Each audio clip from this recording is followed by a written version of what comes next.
সংবিধান বিলোপের পক্ষে কথা বলছি। অন্তর্বর্তীকালীন সরকার হাসিনার সংবিধান বজায় রাখার সিদ্ধান্ত নিছে, যা এখনো দেশের সর্বোচ্চ আইন। এখন এই সংবিধানে এই ধরনের অন্তর্বর্তী সরকার গঠনের কোনো বিধান আছে কি? নাই। সুতরাং কঠোর আইনি অর্থে ইউনিসের সরকার সংবিধানের অধীনে অবৈধ। এর চেয়েও খারাপ, এই সরকার এমন একটা সরকারকে অপসারণ করে বসানো হয়েছে যা এই সংবিধান অনুসারে গঠিত হয়েছিল। অতএব এই অন্তর্বর্তীকালীন সরকার শুধু অবৈধ না, বরং এই সরকার গঠনে জড়িত প্রত্যেক ব্যক্তি এবং যারা এই সরকারের অংশ হয়েছে তারা সবাই দেশদ্রোহিতার অপরাধ করছে। বর্তমান পরিবর্তিত পরিস্থিতিতে সকল রাজনৈতিক দল এখন স্বাধীনভাবে তাদের মতামত প্রকাশ করতে পারছে। যেসব ব্যক্তি বা প্রতিষ্ঠান রাষ্ট্রীয় কাজ ও সিদ্ধান্ত গ্রহণ করার প্রক্রিয়ায় সম্পৃক্ত, তাদের প্রত্যেকের জবাবদিহিতা নিশ্চিত করাই আমাদের অগ্রাধিকার। মহামান্য হাইকোর্ট আমাদের শুনানি গ্রহণ করে মামলাটা জাজমেন্ট দিয়েছেন। প্রধানমন্ত্রী শেখ হাসিনা আবারও প্রধানমন্ত্রী হিসেবে দায়িত্ব নেবেন এবং দায়িত্ব পালন করতে পারেন। ঢাকামুখী হতে হবে, মার্চ টু ঢাকা। গোপালগঞ্জবাসীকে বলবো, আপনারা গোপালগঞ্জ থেকে 3 থেকে 5 লক্ষ লোকের মার্চ টু ঢাকা করেন। আপনাদের যে লোকাল যেই সরঞ্জাম আছে সব কিছু নিয়ে এগুলো নিয়ে মার্চ টু ঢাকা করেন। তারপরে যার যার এলাকায় যে বিশেষ সরঞ্জামাদি আছে, বিশেষ এলাকা, গোপালগঞ্জের বিশেষ এলাকায় কিছু সরঞ্জাম আছে, ব্রাহ্মণবাড়িয়ার বিশেষ কিছু সরঞ্জাম আছে, যেমন টেটা, এগুলো নিয়ে আমাদের সবার যাত্রা করতে হবে ঢাকা থেকে মার্চ টু ঢাকা। একটা গ্রুপ আমাদের এয়ারপোর্টে অবস্থান নিতে হবে, যেন ডক্টর ইউনুসের জন্য এয়ারপোর্টে না আসতে পারে। এয়ারপোর্টে সব কিছু অচল করে দিতে হবে, কোনো ফ্লাইট যেন এখানে না আসতে পারে। সচিবালয়ে আমাদের অবস্থান নিতে হবে, তারপরে যমুনাতে আমাদের অবস্থান নিতে হবে। এইভাবে ভাগ ভাগ করে আমাদের মার্চ টু ঢাকা এসে আমাদের সব কিছু দখল করে নিতে হবে। তারপরে আমরা আমাদের শেখ হাসিনাকে বাংলাদেশে নিয়ে আসতে হবে। আমাদের দেশ আমাদের আগের জায়গায় নিয়ে আসতে হবে। আমাদের দেশকে আমাদের রক্ষা করতে হবে, আমাদের এই সরকারকে পুনর্বহাল করতে হবে, নতুবা এই দেশের ভবিষ্যৎ খুবই অন্ধকার।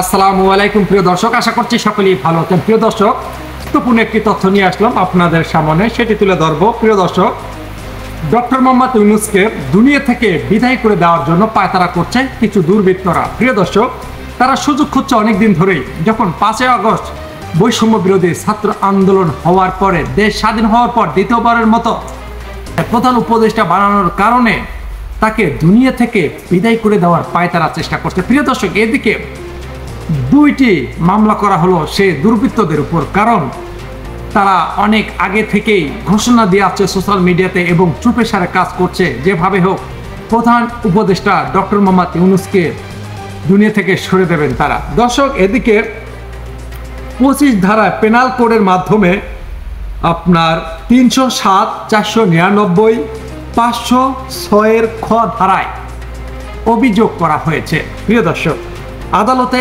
এ পর্যন্ত 2টি মামলা করা হলো। ডিজিটাল আইনে এবং ডিজিটাল নিরাপত্তায় ডক্টর মোহাম্মদ ইউনূসকে যখন যেখানে বা যেভাবে সুযোগ পাবে তারা দুনিয়া থেকে বিদায় করে দেওয়া হবে। সোশ্যাল মিডিয়া, গণমাধ্যম বা আপনার গোয়েন্দা সংস্থার মাধ্যমে এই তথ্যটি উঠে এসেছে। দর্শক, ডক্টর মোহাম্মদ ইউনূস প্রধান উপদেষ্টা বাংলাদেশের একজন ব্যক্তিত্ব বা একজন ধরা যায় সুপারম্যান।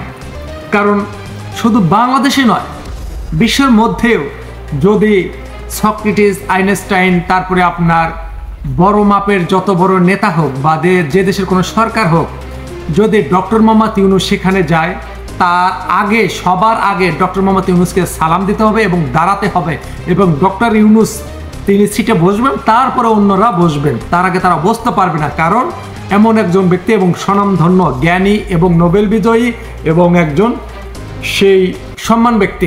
দর্শক, ডক্টর মোহাম্মদ ইউনূসকে যেভাবেই হোক দুনিয়া থেকে সরাতে হবে, কিছু দুর্বৃত্তরা পায়তারা করছে। দর্শক, এদিকে সোশ্যাল মিডিয়ায়, গণমাধ্যমে সরাসরি হুমকি দিচ্ছে কিছু নেতাকর্মীরা। তারা আক্রমণ করতে বলছে, অ্যাটাক করতে বলছে। তারপরে যুক্তরাষ্ট্র যখন গিয়েছেন, যখন যুক্তরাষ্ট্র থেকে বাংলাদেশে আসবেন, সেই মুহূর্তে তারা সোশ্যাল মিডিয়াতে প্রকাশ্য বলেছেন তার উপরে হামলা চালাতে বা হামলা করতে, তাকে গ্রেপ্তার করতে বা অ্যাটাক করতে, সে যেন দেশে ঢুকতে না পারে।